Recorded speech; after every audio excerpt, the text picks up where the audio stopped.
Assalamualaikum warahmatullahi wabarakatuh. To sironto si paiban rilalana guru bahasa ugie. Aku kwange nailo siki pateru aguruta repas saledna maruki paragraf pakai gunai ada masing. Saat ini kita akan melanjutkan pembelajaran kita dengan materi menulis paragraf yang menggunakan kata majemuk.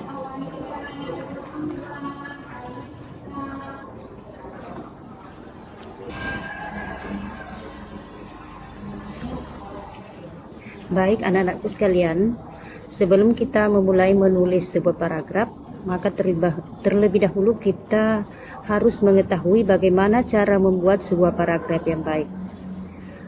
Tentunya anak-anakku sekalian juga sudah tahu apa itu paragraf. Jadi paragraf itu adalah gabungan beberapa kalimat. Ya, ada yang mengatakan bahwa sekurang-kurangnya 2 kalimat, karena kalimat yang pertama merupakan kalimat topik atau kalimat utama. Lalu kalimat berikutnya merupakan kalimat penjelas. Namun tentunya jarang sekali orang membuat paragraf yang hanya terdiri dari 2 kalimat. Anak-anakku sekalian, sebuah kalimat harus mengandung 1 kalimat topik atau kalimat utama. Kalimat topik memuat gagasan dasar dari paragraf, biasanya diletakkan pada awal, tengah, ataupun akhir paragraf dan merupakan inti yang dibicarakan pada sebuah paragraf. Setelah kita menuliskan kalimat topik atau kalimat utama, maka diikuti oleh kalimat-kalimat penjelas.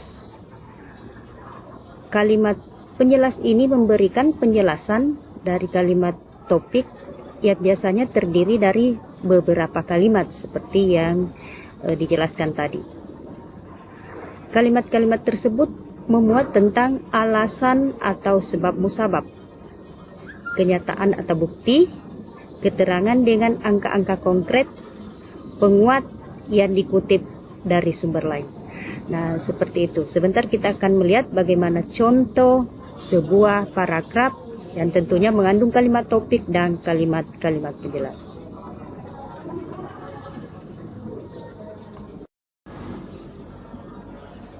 Jadi baik para siswa, kita akan melihat contoh paragraf seperti yang disebutkan tadi, bahwa sebuah paragraf mengandung 1 kalimat utama atau kalimat topik. Kita lihat kalimat topik atau kalimat utama yang ada pada paragraf ini berada di awal paragraf. Nah, ini yang bertuliskan dengan huruf berwarna merah. Kita baca, makukue engkalasan apa turung tuang Allah Ta'ala temaka mapatak gering-gering disesena idi rupa tawe riasenge corona. Jadi ini adalah sebuah kalimat utama yang terletak di awal sebuah paragraf. Jadi dia terletak di awal paragraf ini. Selanjutnya perhatikan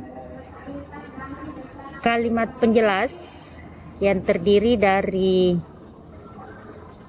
1, 2, 3, 4, 5 ya. Jadi terdiri dari 5 kalimat penjelas. Jadi ini yang akan menjelaskan kalimat utama.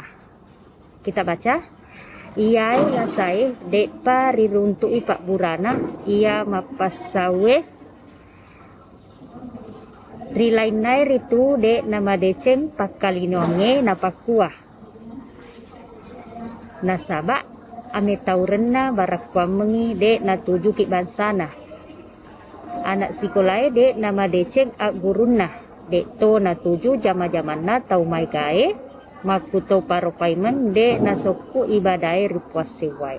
Nah, jadi ini di paragraf ini terdiri dari 1 kalimat topik atau kalimat utama yang bertuliskan warna merah tadi ini. Nah, kalimat-kalimat selanjutnya yang terdiri dari 5 kalimat inilah yang merupakan kalimat penjelas. Jadi semuanya menjelaskan tentang eh, lasa corona, ya, tentang penyakit corona. Dia menjelaskan. Nah, jadi tentunya anak-anakku sekalian sudah bisa memahami bagaimana cara menulis sebuah paragraf yang baik. Nah, jadi tentunya juga anak-anakku sekalian perlu ingat bahwa paragraf yang kita buat adalah paragraf yang menggunakan adas yamaseng. Tolong perhatikan kata Allah Ta'ala. Nah, ini adalah adas yamaseng atau kata majemuk yang pertama. Lalu rupa tauwe, ya, ini juga termasuk adas yamaseng. Lalu anak sekolah. Jadi pada paragraf ini ya 3 ada yamaseng yang terdapat di dalamnya.